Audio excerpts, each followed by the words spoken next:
You must realize that there are millions of people in India who love your tradition, who love your culture, your religion, your history, the fact that you are who you are.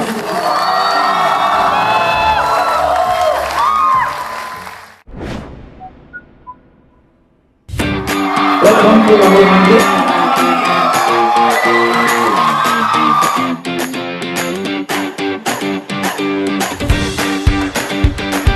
First time I saw Mr. Rahul Gandhi, you were the cutest boy I ever saw.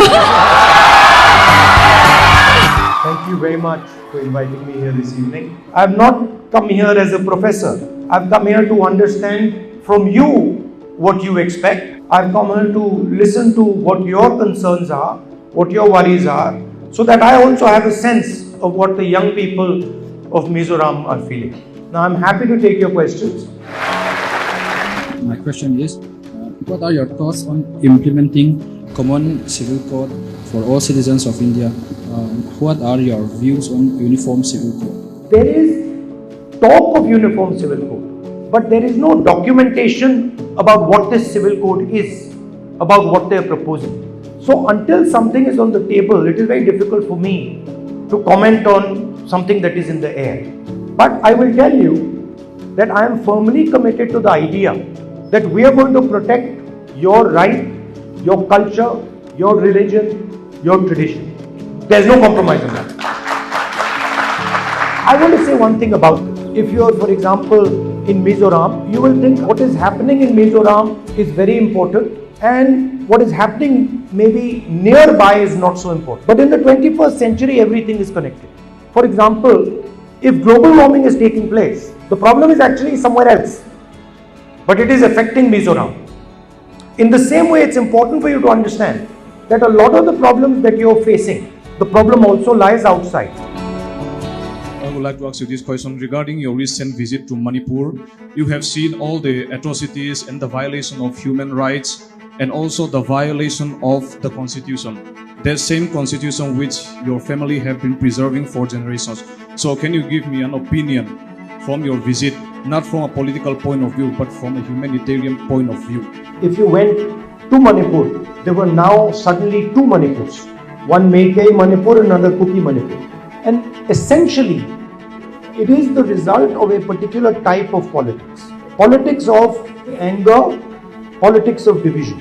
And politics where we are not able to see the similarity between us. That we only see the difference between us. And clearly, there was an element there of the BJP wanting that type of thing to happen. It didn't just happen on its own. I mean, I'm in shock that the Prime Minister of India has not gone to visit a state which is burning for the last 4 or 5 months.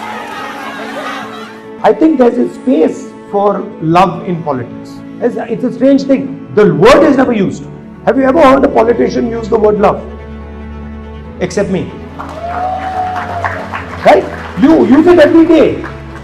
You seek it, you talk about it, but in politics, it's not spoken.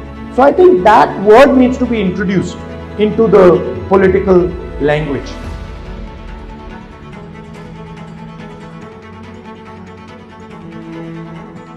Hello sir, Namaskar. What is your perspective on the National Education Policy 2020 and what aspect do you believe need further refinement or improvement in? In my view, the education policy is trying to distort what knowledge is, what Indian history is, what Indian culture and Indian tradition is, and tries to impose one idea on India. This idea of uniformity, this does not work in India. India is pure diversity. Even if I start talking to you, every single one of you has a completely different view. For example, a very interesting thing, BJP leaders will constantly give speeches about that English is bad. Go to any one of those leaders who are saying English is bad. Every single one of their children goes to an English medium school. Why? Because English allows you to communicate to the rest of the world. And they don't want the poor people of India to communicate to the rest of the world. Right? If that things did not happen, you lost your grandma and your father, do you think that your life, particularly in politics, will be a little bit different than now? Losing my grandmother and losing my father were terrible things. I wouldn't wish it on anybody. but they also made me much stronger than I would have been. So that's sort of the experience. That when you've lost something that is so valuable to you, then you're like, okay, theek hai, I went through such a difficult thing, then what is this? This is nothing. That attitude you get. I must say 3 things. Look, I'm always fascinated by Mizoram when I come here. If you walk in Mizoram, you will find the people nicely walking on the side with you, no pressure.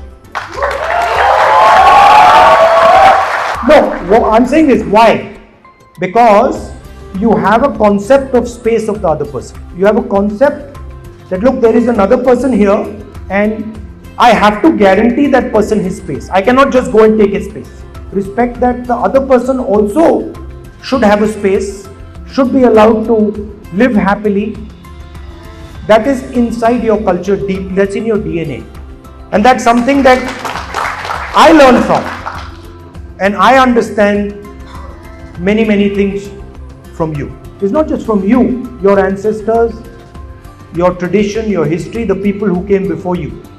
I want to leave you with the idea that we are never ever going to let that be challenged. There's no force on this planet that can suppress your culture, your tradition, your religion. Good evening, sir. My question is, outside of your political role, what's a book, a hobby, or a life experience that has had a profound impact on your perspective and approach to leadership? Can you share how it has influenced your journey in public service? Many different things influence me. I read quite a lot. I play chess.